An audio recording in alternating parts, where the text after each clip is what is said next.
Macky Sall tamit Sonko mooy ki gën ci moom aussi ma waxaat ko. mooy ki gën ci moom. xam nga lu tax. Sonko dëgg la woote. waaw. ak état de droit. waaw. dëgg bu nekkee ci réew mi ak état de droit Macky Sall moo ciy gën a bénéficié wu te moo ëppi garantie ci moom. te moo ëpp garantie tamit ci ñim àndal te moo gën ci moom maanaam Sénégal mu jóge fi Sénégal nekk ci état de droit moo gën ci moom su fi jógee jox ko Amadou Ba mii nga xam ne waxut dara bindut dara diggewut dara laajut dara maanaam waxut dara moom boo ko joxoon nit ci yëg-yëgam ak digle ñuy def dong lay def waxut dara bindut dara waxut dara diggewut dara kon boo ko tegoon it maanaam bu fi defut dara kenn du ko wax bu fi defut dara kenn du ko wax dara bu fi defut dara ndax moom ku bindut dara waxut dara diggewoo dara boo ku la joxum réew boo fa defut dara waaw loolu moom maa la ko wax waaw d'accord mais léegi nag maanaam yow nga jël réew mi jox ko koo xamante ne nga war a dem ci taalif Cheikh Bara ci sooy bu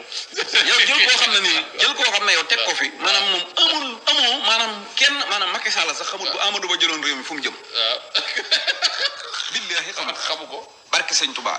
Amadou Ba ci boppam xamut bu jëloon réew mi moom fu mu jëm far ba moomu di ko jàppale fii ne bu jëloon réew mi dëgg fu Amadou Ba jëm xamu ko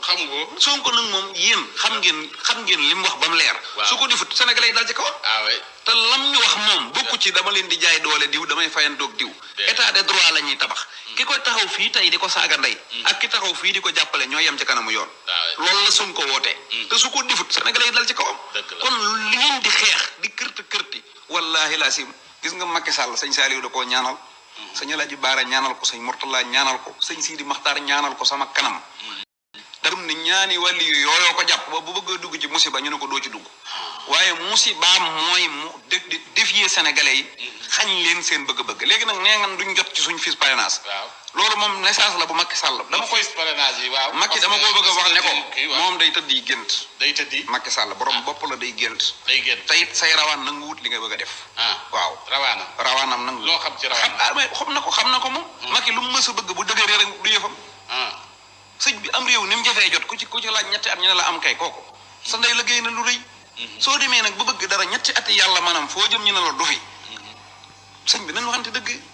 mbir yi du foofu du noonu billahi wallahi watallaahi Macky Sall Ousmane Sonko wuutu ko moo gën ci moom fuuf te barke sëñ Touba keneen ku ko wuutu woon ku dul Ousmane Sonko musiba dana ko dal joo xam ne du xam fu mu yem billahi wallahi wa rabbul kaabati laa la wax du ma naan ay diw baaxut ak diw baax na ak diw baaxut waaye yow daal sénégalais yee dajaloo woon tànn la nga yoroon leen réew mi ba mbir ma mat na kiñ tànnaat rek nga koy bàyyee